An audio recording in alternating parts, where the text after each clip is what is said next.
Hey, good morning, everybody.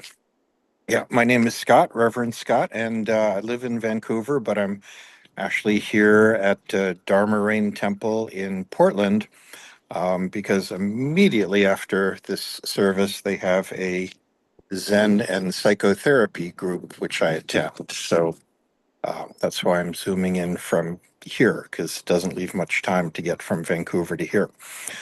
Um, Actually, I want to dedicate this talk this morning, which will be very brief, to my dear friend John Hickox, who I am absolutely delighted joined us this morning.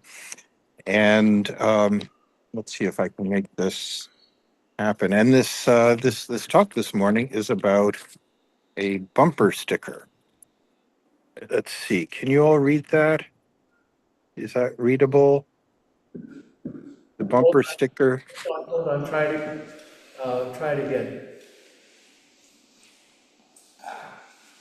The bumper sticker says, "If you're not outraged, you're not paying attention," um, which you can buy on Amazon for $7.99. And that's something I've been kind of wrestling with lately because it's a common sentiment that if you're not angry about this and outraged about this state of affairs in the world, that somehow you're falling short. And and I wonder if and that is both true and untrue, not true, depending on who you are. Really, ultimately, the only thing that helps make the world a better place to live is what we do, our actions. Um, our actions are the ground upon which we stand, and we cannot escape the consequences of our actions.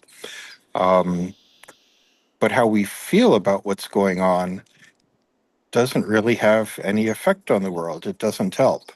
So to be outraged, um, it doesn't really help unless you use it for motivation towards doing good. Of course, this brings to mind the serenity prayer. God grant me the serenity to accept things that I cannot change, the courage to accept things that I can, and the wisdom to know the difference. The Dalai Lama said something very similar. If a problem is fixable, if a situation is such that you can do something about it, then there's no need to worry. If it's not fixable, then there's no help in worrying. There's no benefit in worrying whatsoever. Um, and going back a few years, Shantideva said, if there is a remedy, then what is the use of frustration? If there is no remedy, then what is the use of frustration? So, the sentiment there is to maintain equanimity in times of crisis and turmoil. And I'm not saying that's what we should do, because shoulding is something that whenever I say the word, I get smacked by tychosm there. So I try to avoid that word. Um, but it is something that we can aspire to if we feel the need to. Um,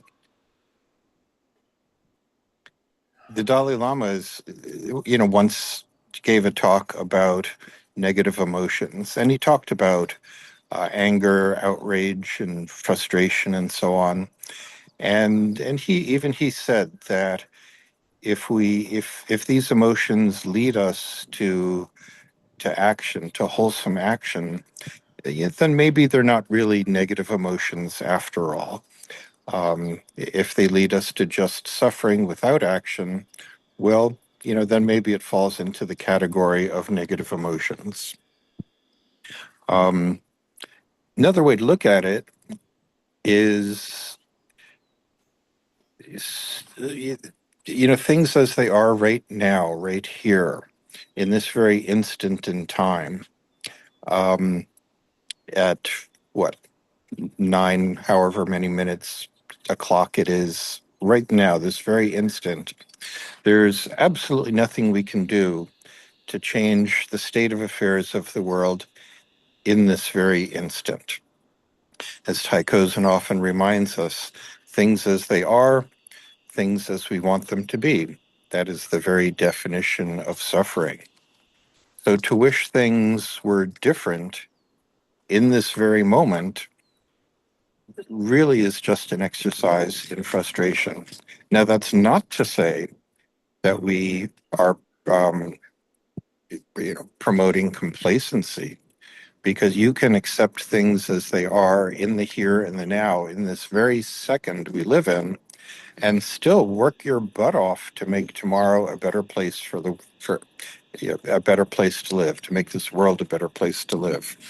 So drawing that distinction between what can we do to change things in this very instant, which is really the only place that we live, and as in contrast to making the world a better place to live in the future, two very, very different things.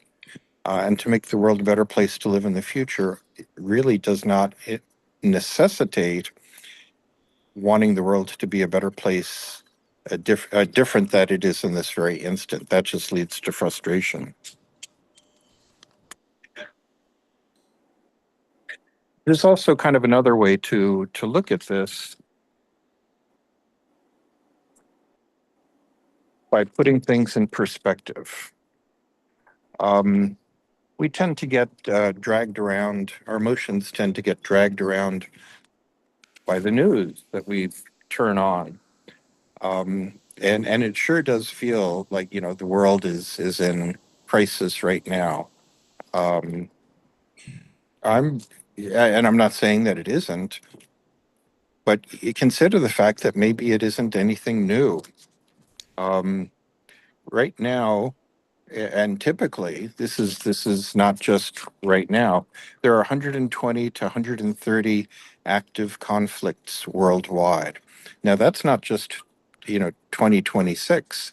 That is, if we had Googled this 5 or 10 years ago, the number probably would have been the same. There are actually five high intensity major active wars going on in the world.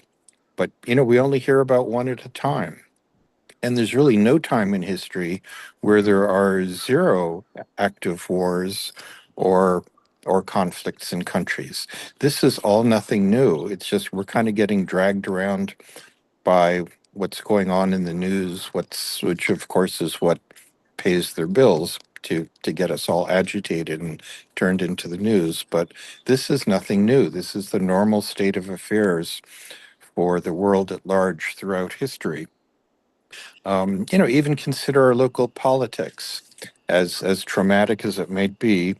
Take countries like South Sudan, Syria, Turkmenistan, and Eritrea, North Korea, Afghanistan, Iran, or Somalia, which are listed as being the most oppressive countries in the world. People who live there would love to have the problems we have here in America. And I'm sure there's a much longer list of countries where they would love to have our problems here. They would consider the problems we have in America here trivial by comparison.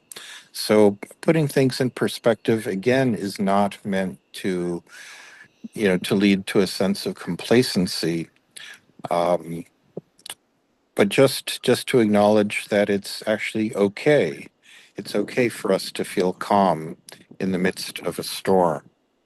So really, all we can do is well, we always do just whatever we can. Each of us does whatever we can. That may be just voting. It may be getting out to go to a protest. It might be calling up our representatives.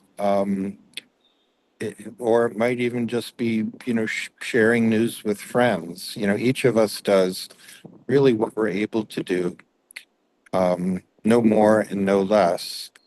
And no judgment there. Some of us are able to do more, some of us are able to do less. But the truth is, we all do the best we can with what we have. And I think it's okay to take solace in that.